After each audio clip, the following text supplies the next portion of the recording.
Patna police ने धनरुआ में हुए ऑनर किलिंग का खुलासा किया।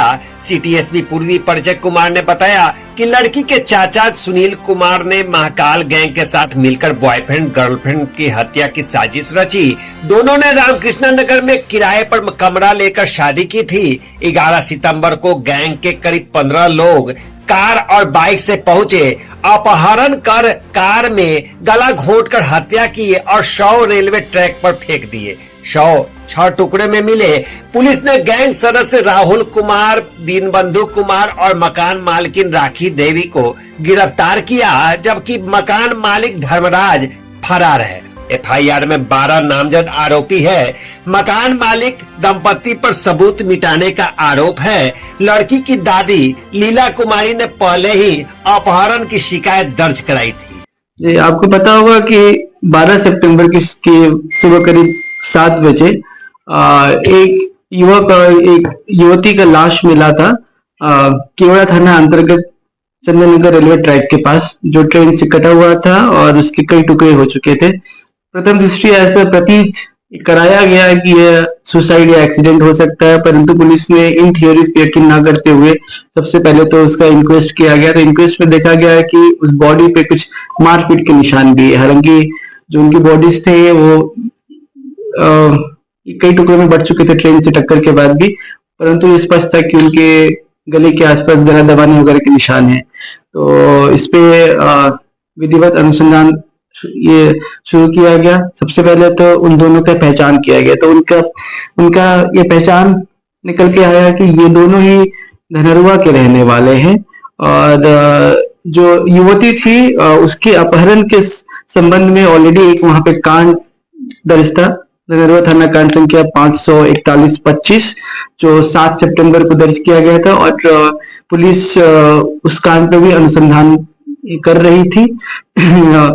और उस कांड में जो मेन प्राथमिकी अभियुक्त था लोहा यादव, दूसरे बॉडी की पहचान लोहा यादव के रूप में की गई थी। यह क्लियर था कि ये लोग प्रेम प्रसंग में भागे थे। हालांकि ये अलग बात है कि लोहा यादव का भी लंबा चौड़ा आपराधिक इतिहास रहा है।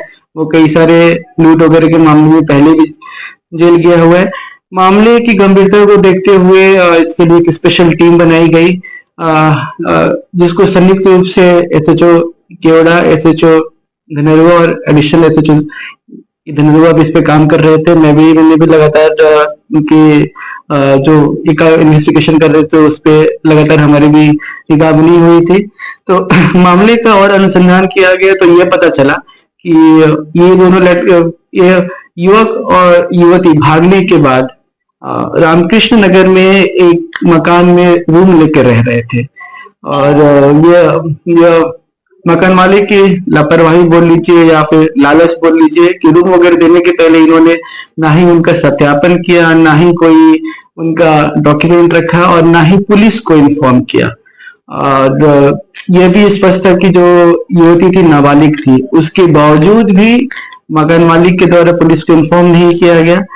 हालांकि हम अनुसंधान में आगे बढ़े तो ये पता चला कि 11 सितंबर की रात को किसी प्रकार से लड़की के परिवार वालों को ये पता चल गया कि ये लोग वहां भी उस मकान में इस रूम में रह रहे।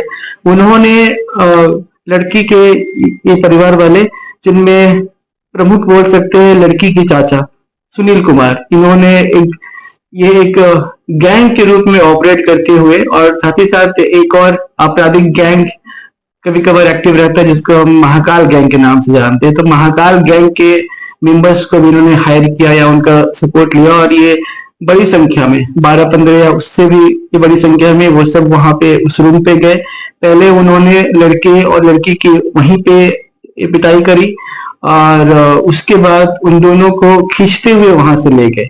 उसके बाद गला दबाकर दोनों की हत्या कर दी गई और उसके बाद दोनों की बॉडी रेलवे ट्रैक पे डाल दी गई, जिससे यह लगे कि इन्होंने या तो आत्महत्या की या एक्सीडेंट में इनकी डेथ हुई है।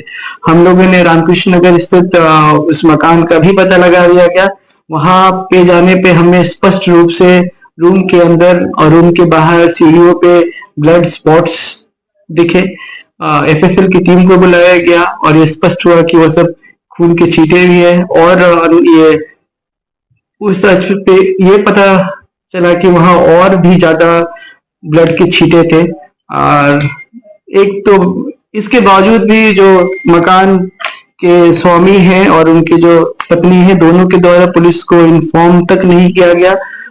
इसके उलट जो मकान मालकिन है उसके द्वारा स्पष्ट रूप से ब्लड स्पॉट्स को मिटाने का प्रयास किया गया, जो एक हिसाब से हत्या के लिए किडनैपिंग के मामले में साक्ष्य मिटाने और साक्ष्य छुपाने का अपराध इससे बनता है। इस संदर्भ में उनकी भी गिरफ्तारी की गई है। साथ ही साथ जो आसपास सीसीटीवी कैमरास थे, वो सीसीटीवी कैमरास का अवलोकन किया गया। तो अवलोकन करने पे स्पष्ट हुआ कि 11 सितंबर की शाम के लगभग 7:15 बजे यह मारपीट कर किडनैपिंग की घटना हुई थी। सीसीटीवी फुटेज में बहुत सारे व्यक्ति दिख रहे हैं, उसमें से अच्छे खासे व्यक्तियों की पहचान भी की गई। उस पहचान के आधार पे और आसूचना के आधार पे कई जगहों पे रेड छापेमारी की गई। तो रेड छापेमारी करने पे 2 अन्य व्यक्तियों की गिरफ्तारी हुई। उनका नाम इस प्रकार है। एक राहुल कुमार, उम्र ये 23 वर्ष और ये धनदवा के रहने वाले हैं। दूसरा दिनबंधु कुमार, उम्र करीब 50 वर्ष और ये भी धनदवा के रहने वाले हैं। यह दोनों ही सीसीटीवी फुटेज में अन्य व्यक्तियों के साथ दिख रहे हैं।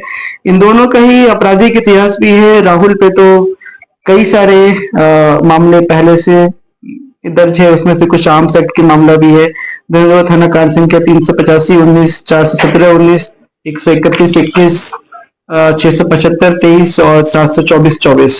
दिनबंधु के खिलाफ भी हत्या सहित कुछ कांड पहले से दर्ज है।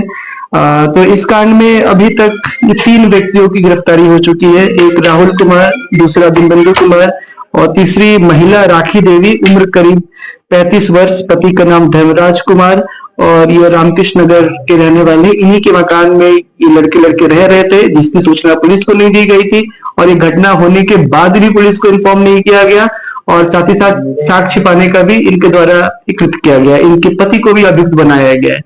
तो इस तरीके से पूरे मामले का उद्भेदन होता है। साथ ही साथ अभियुक्तों की भी लगभग पहचान हो गई है। बाकी अभियुक्तों की गिरफ्तारी के लिए भी हम लगातार छापेमारी कर रहे हैं। साथ साथ पूरे पटना वासियों को मैं अनुरोध भी करना चाहूंगा, उनको सलाह भी देना चाहूंगा कि किसी भी प्रकार से किसी को भी कोई कमरा, रूम या मकान किराए पे देने के पहले उनका सत्यापन कर ले, उनकी आइडेंटिटी एस्टैब्लिश कर ले और पुलिस को इसकी सूचना निश्चित रूप से दे।